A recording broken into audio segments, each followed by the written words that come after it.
నేను ఇచ్చింది కేసీఆర్ కాదంటే కదా నువ్వు చేసేది. నేనే చెప్తున్నా కేసీఆర్ ఇచ్చిందని జరిగింది అని గంట పద చెప్తున్నాను.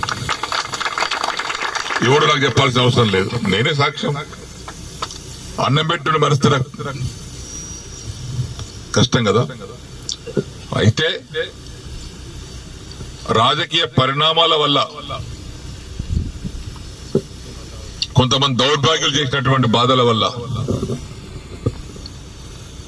నేను కొంత నిర్ణయం తీసుకొని మారాల్సి వచ్చింది. అన్ని హామీ ఇస్తున్నా, 6 మాసాల్లో కూడా పూర్తి చేస్తా అన్నాడు. ఇవన్నీ సరే, కండువ కప్పుకున్నా. ఆ కండువ కూడా జాతీయ కండువ కప్పుకున్నా. నయమైంది. ఈ కోర్టు కేసులు ఉన్నాయి ఇప్పుడు మా మీద కోర్టు కేసులు నడుస్తున్నాయి. అరే చేతి గుట్టు కండువ కప్పుకోలేదు బాబు, ఇందిరమ్మ బొమ్మతో కప్పుకోలేదు, జాతీయ కండువ మోదీ కూడా కప్పుకోలేడు ప్రధానమంత్రి, అది కప్పుకోరా చెప్పిన. సరే, ఆ కథ వేరు లీగల్ గా.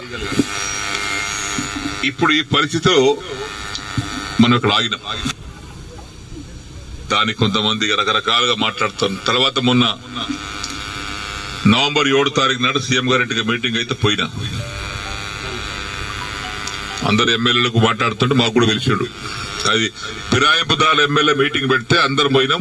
మీటింగ్ అయినాక విడివిడిగా మాట్లాడి పోయినాం. పొంగులేటి శ్రీనివాస్ రెడ్డి కూర్చున్నాడు, బట్టి కూర్చున్నాడు ఆయన పొలిటికల్ ఆ ఛాంబర్లో.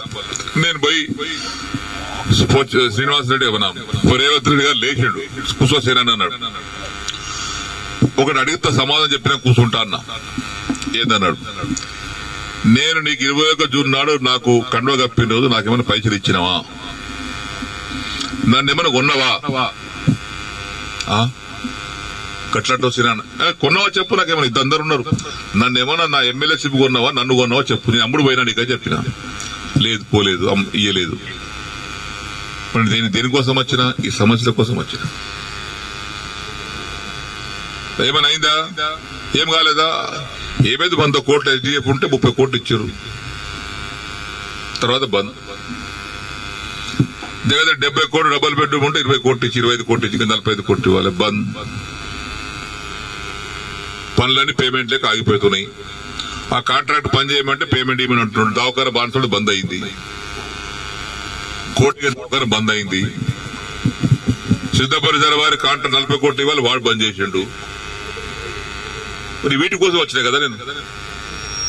లేదా బట్టి గారు చిన్న దగ్గరికి ఇలా లిస్ట్ మొత్తం తీసుకోండి, ఆ లిస్టు తీసుకొని 2 సార్లు ఇచ్చేయండి, ఒకసారి కాదు కానీ. ఇక పొంగులేటి గారు ఆ లిస్ట్ తీసుకోండి, 2 సార్లు మీరు ఇచ్చేయండి. ఇచ్చిన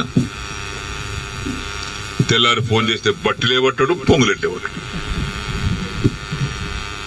ఏమని చెప్పుకోను నేను. ఇక మళ్ళీ అసెంబ్లీ జరుగుతుంది. జనవరి 4 తారీఖు నాడు ఆ ఛాంబర్ తీసుకుపోయి లోపల తీసుకుపోయి, మీరు చెప్పారు కానీ బట్టి ఇవ్వలేదు, పొంగులేటి ఇవ్వలేదు, నాకు రూపాయి ఇవ్వలేదు. రూపాయి ఇవ్వలేదా, ఇవ్వలేదు. వేమ నరేందర్ రెడ్డి గారు బయట పిలిచాడు. వేమన్నా సీనన్న బాధపడుతున్నాడు, అది ఇంకా పేమెంట్ కాలేదట, నువ్వన్నా మార్చిలో కూడా 3 విడతలు ఇప్పి. సరే సరే ఆయన తీసుకుని ఆయన వెళ్ళిపోయాడు. తెల్లారి వేమ నరేందర్ ఫోన్ చేస్తే ఆయన లేపడు. 50 సార్లు చేసిన, ఒకసారి కాదు 50 సార్లు లేపడు. మళ్ళా మొన్న మార్చిల అసెంబ్లీలో జరుగుతుంటే మళ్ళా పోయారు ఛాంబర్. మన అసెంబ్లీలో కూర్చునే సీటు డబల్ ఉంటుంది అయింది. చెప్పిన ఏది కాలేదండి.